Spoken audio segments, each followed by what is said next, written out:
Yeah. Good morning, everybody. First of all, I have no props today. Sorry, but we will begin the meeting. That being said, we are built on the unceded territory of the Anishinaabe Nation. Uh, Again, we do have some regrets. Real quick, Vice Chair Kits um, is is not here today. Uh, but we certainly have a full complement of people today. At this point, I'll get the committee coordinator to do roll call. Councillor Bradley. Here. Councillor DeRoche. Councillor Devine. Here. Councillor Dudas. Here. Councillor Gower. Here. Councillor Johnson. Here. Councillor Lowe. Councillor Luloff. Good morning, Mr. Chair. Councillor Skowski. Here. Councillor Troster. Here. Vice Chair Kitts and Chair Tierney. I'm here. You have quorum, Chair. Thank you very much. Just before we begin the meeting, obviously with the vice chair not present, I'm just looking around the table. You're the closest to me, Councillor. Councillor Skalski will act as vice chair for this, what will most likely be a brief meeting. Is everybody okay with that? Congratulations for the next 15 minutes. All right. So, notices of information for meetings. That's just placeholder item. Declarations of interest, seeing that there's none. Confirmation of the minutes from PWIC, minutes 21, September 25th, 2025. Are those carried? Thank you. We do have the 3 inquiries to response. Item number 5, we have a Planning, Development, and Building Services Department. It's item number 5.1, Maryville Road, Baseline Road to Slack Road, Transit Priority Environmental Assessment Study. That's good news. No presentations. We've only received correspondence that is saved on the drive as per usual, and we have no delegations to speak. Is this item carried? Oh, do you wish to hold this item? Councillor, The item for a couple questions. Thank you. so we'll hold the item. Item number 2 is the 5.2 amendments to the Brian Kohlberg Boulevard Extension Environmental Assessment Study. I see a hand up. Is it a brief question, Councillor, or did you want me to hold the item? I actually have, there's a technical amendment to add my comments to the report. Perfect. Thank you. If you wish to read that in, that is good timing, and thanks for reminding me. No, that's fine. What I would suggest, everybody can see it on screen. I'll just read the top of the therefore be resolved, and then everybody can read my comments as part, if that's okay. Whereas the ward councillor's comments were inadvertently omitted from the report on this item, therefore be resolved that the comments by the ward councillor section of the report be amended to include the following text. And then as you'll see, there's my comments below. Wonderful. So that's now been read in as the amendment. Is the amendment carried? Carried. Carried. And on the actual motion, is that carried? Carried. Thank you. So looking at item number 6, we do have one delegation. I'll just look to the clerk. They are in favor. This is a harmonized speed limit on Jeanne d'Arc North. I know councillors Dudas, Luloff, myself, and even Kitts to some degree have really been working on this. So looking around, is the delegation here? We do not have a presentation. Perfect. Oh, okay. So there's a presentation on file, but we do have Matthew Gagnon here. So we will hold this item and come right back to it in a minute, as there was another item that was held. And we have no in-camera items, and we'll go through the rest of the agenda. But going back to the first one that was held by Councillor Johnson is related to item number 5.1, Maryville Road. Councillor? Thank you very much, Chair. So a couple questions just on the scope of the environmental study, what residents can expect. I'm very glad to see more city investment and attention paid on the West End transportation options that we so desperately need. So it's definitely a good news story. But certainly when looking at Maryville Road, you know, it's a very heavy car corridor. A lot of people use it as one of the few north-south routes. And so I wonder, you know, are you looking, when you're thinking about putting in the bus-only lanes, are you looking at all modes of transportation? How do you assess for that? Through you, Chair. Thank you for the question, Councillor Johnson. Yes, the EA study will be looking at all modes, including transit, pedestrian, and cycling infrastructure, and also the connectivity in the neighboring area. And so, you know, when we're talking about, for example, the intersection at Merivale and Viewmount, you know, that one has been very highly publicized as being dangerous. We have Merivale High School, where a lot of my residents will cross. Merivale, will an EA study that is focused on transit priority lanes be able to capture some of those other users around intersections like that? Yes, absolutely. The EA studies provide us with an opportunity to look at each infrastructure, each intersection within the corridor, and we will be looking at safety improvements that we can make at the Viewmount intersection. That's wonderful news, because certainly, you know, we've done a lot of advocacy, and so have the parents around that intersection for a number of years. And so to be able to leverage funding from one department to assist in priorities across within this same portfolio is really helpful. And can you please expand on the mention in the report of the sewer upgrade potential? I found that part of the report obviously vague at this time. What's the likelihood that we would see a full integrated project come forward for Merivale in the near future to align with some of the results of this study? Yes, the EA study gives us the opportunity to look at all of the planned investments in the area for the future.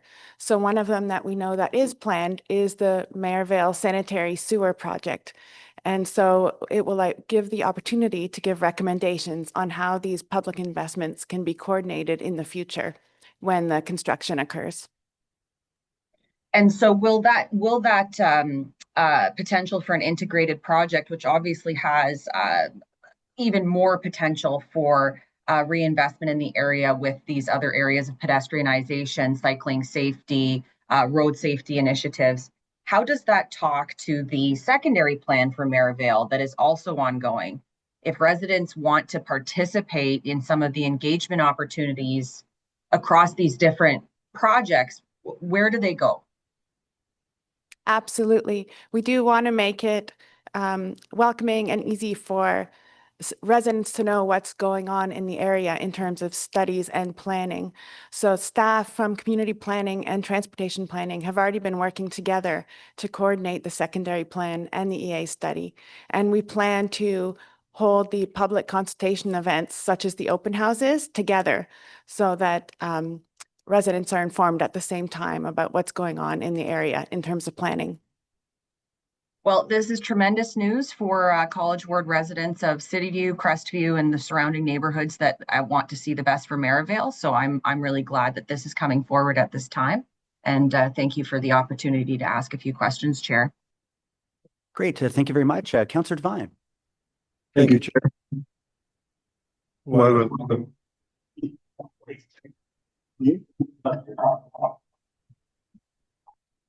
Hello, everybody. Good.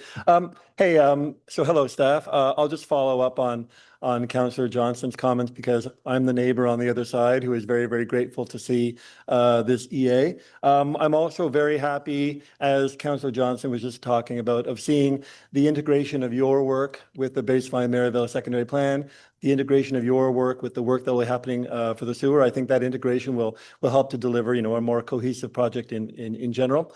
I was also very happy to see in the scope of work that there's going to be a desire to look at integrating person-based metrics into the planning. I think one thing that I, and I'm sure many, are eager to see is how this project might help address the fact that for many, many, many years, Merivale has tried to be all things for all people. It's tried to be an arterial commuter road. It's tried to be a transit corridor, and it's tried to be a main street of shopping destinations, and it never really fully succeeds for any. And so I'm sure that this process will lead towards identifying the best way for Merivale to be in integration with those other projects. I suppose the only question I have, and this is kind of following up to Councillor Johnson's, as I understand it, it's going to be an 18-month process for your EA that will ultimately lead toward the functional design. we've already had good, my office has already had good interactions with staff in raising other issues, whether it be distributor roads or, how to plan for access around the corridor. Can I assume that in addition to the community having entry points into this process, that there will be ample opportunities for councillors and their offices to be involved in discussing the long-term plans for this corridor?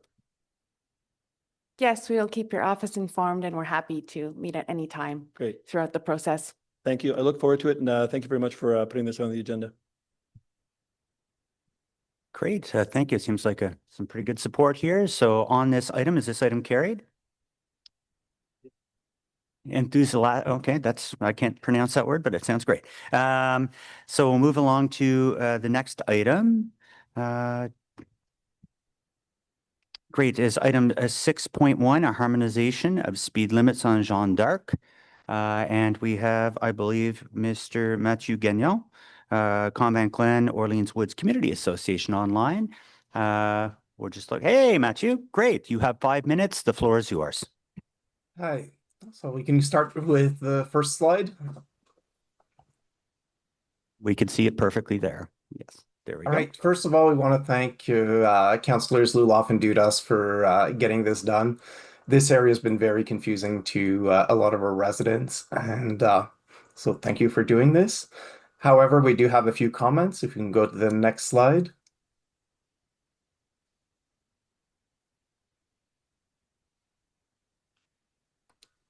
Next slide. So many sections of Jeanne d'Arc are built as 4 lanes, very wide clear zone, and very straight, no obstacles. And there's very little traffic on Jeanne d'Arc, so people tend to go very fast, much faster than the proposed 40 kilometers speed limit. And it's going to be a problem moving forward. If we go to the next slide. If you see the data from the speed cameras, you can see that Jeanne d'Arc, despite being a pretty quiet road in the middle of a suburb, is seeing as many tickets as Hunt Club and Walkley, which have much higher volumes. And with the elimination of speed cameras, we're going to see a lot less compliance. And our community has paid a lot in tickets. We would like to see some more, something being done to help people slow down and achieve the 40-kilometer speed limit. So in the next slide. So we would like to see the speed limit implemented as soon as possible to help clarify the confusion. We would also like to see a plan to quickly redesign the areas that are problematic to reflect the speed limit instead of having 4-kilometer highway designed roads going through our schools. We also know that there's plans for an Orleans Boulevard bike infrastructure that's currently in the works that may include some of the areas. We would like to see it released as soon as possible. And we would also like to see temporary measures as soon as possible, especially around schools, whether it's speed bumps, bump outs, whatever staff recommends.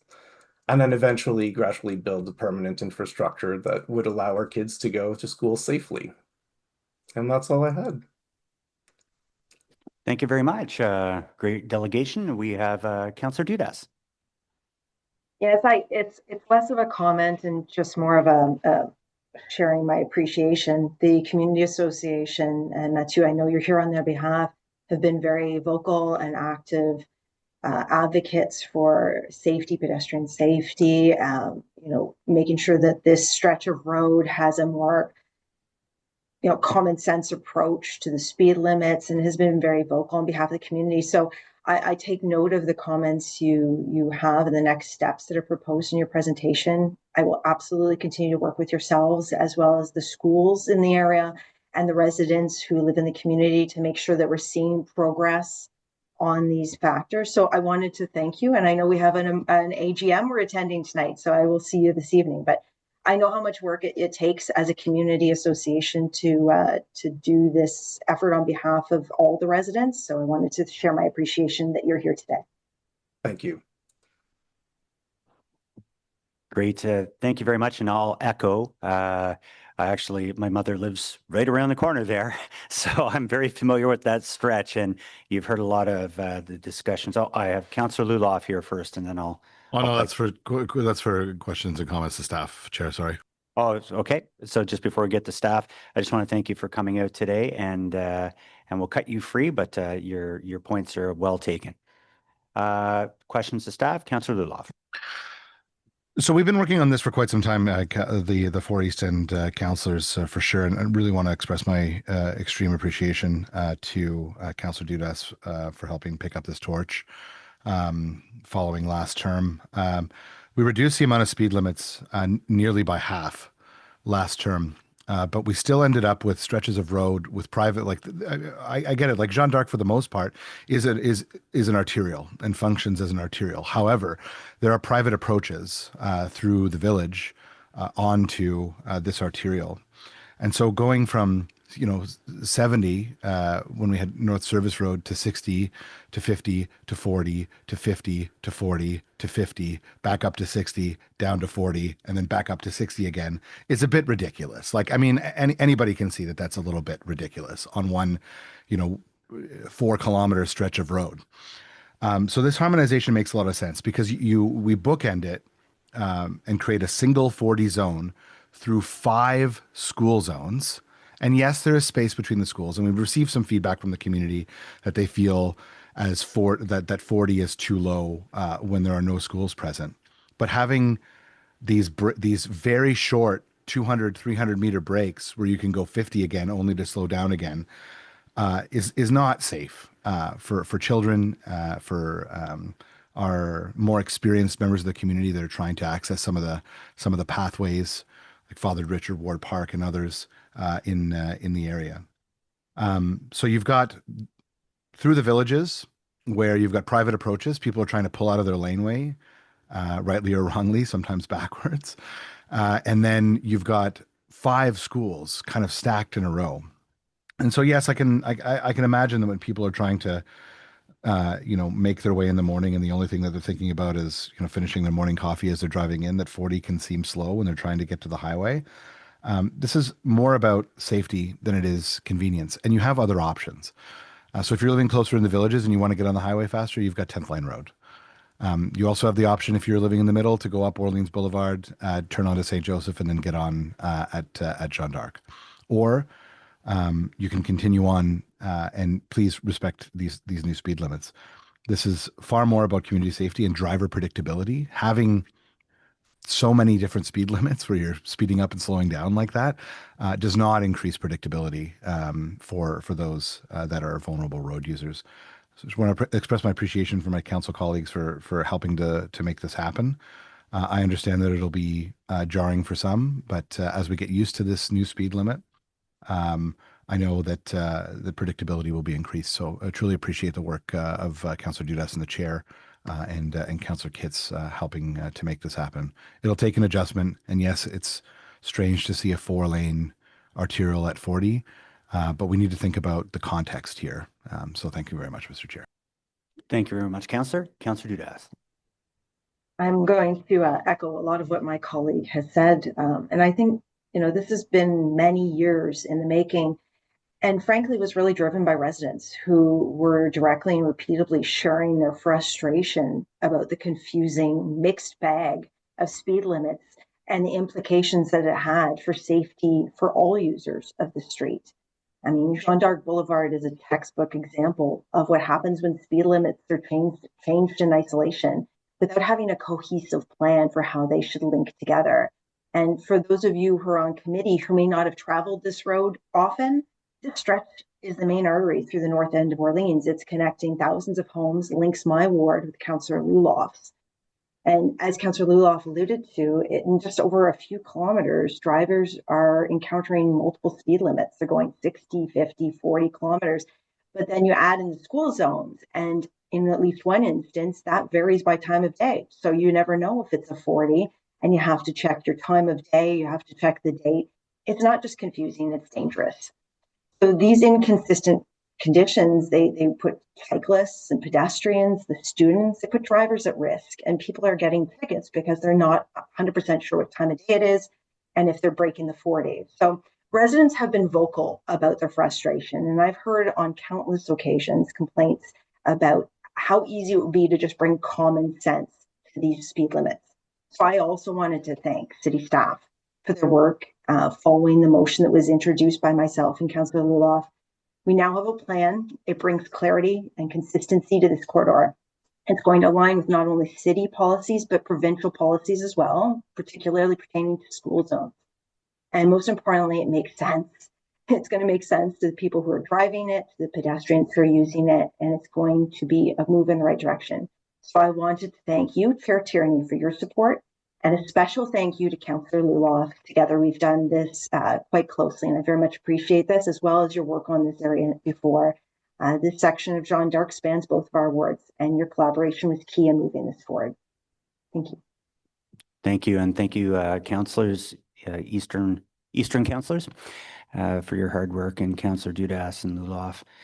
Just some closing remarks before I'm assuming we're going to carry this. If you're not following the ASC situation, the Premier is fast tracking the second reading of the automated speed enforcement cameras, which is detrimental to municipalities. I know the pressure's on right now. This is just another indicator to the province. We're listening. Having a normalized speed around a school zone is exactly what we're doing here today, to show that there's predictability around these zones. It's not a cash grab. It's about the safety of our students. So we'll stay on top of this and we'll keep pressing ahead. But on this specific item, and thank you again to all the work, is this item carried? Carried. Carried. With the agreement of committee, we do have, I hate walk-on motions, but this one is very time sensitive, related to not the installation of a stop sign, but keeping a stop sign, if you can believe it or not. So I'll ask with committee, is that okay to allow Councillor Jarosz to walk this on? Great, seeing no objections. Councillor Jarosz, we'll put that up on the screen. Thank you, colleagues. And I wouldn't do this if there wasn't some urgency or if I wasn't concerned about the safety. And this information that I received this morning about a temporary stop sign that the city is planning to remove. And some of my colleagues will be aware of the newer communities where stop signs are often installed by the developer in response to concerns by the community for crossing the street and safety and what have you. So this is exactly the case here, that we do have a stop sign that was installed. It's supported by the community. It's located next to a school. There's a lot of walking traffic around the school, a lot of cycling. My colleagues who are big defenders of the cycling community, as they should, would be impressed with the bike rack at the school in the morning. It is full of bikes in a suburban community. So I'm concerned about the renewal. I think we need to keep it pending sort of the further development in this area. So I ask colleagues for support today. I'd also note that if this was tabled as a notice of motion, we wouldn't deal with it until after the budget. So again, I don't do this very often, but if I could call on colleagues to support this and support my judgment that this is important to the community and that the school would see this as positive. Thank you. Thank you very much. Looking to the board, seeing no questions, is this item carried? Carried. Thank you Very much. Thank you. Also looking down, we have no in-camera items. We do have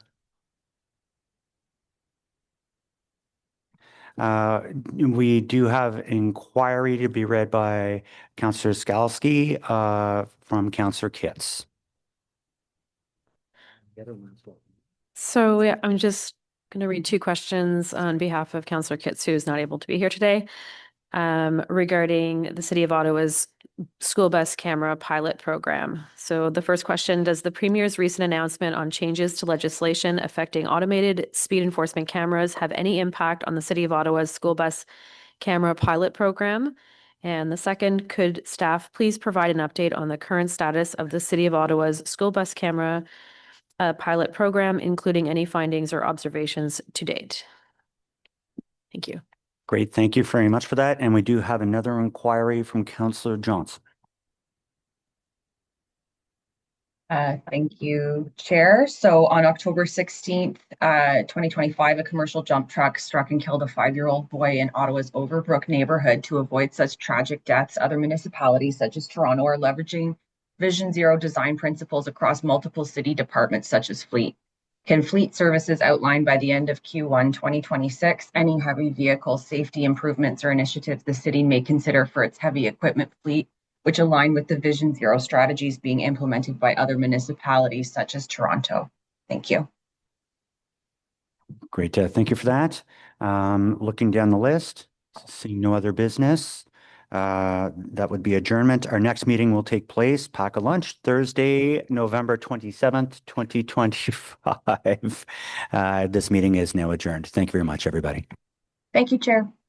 Thank you.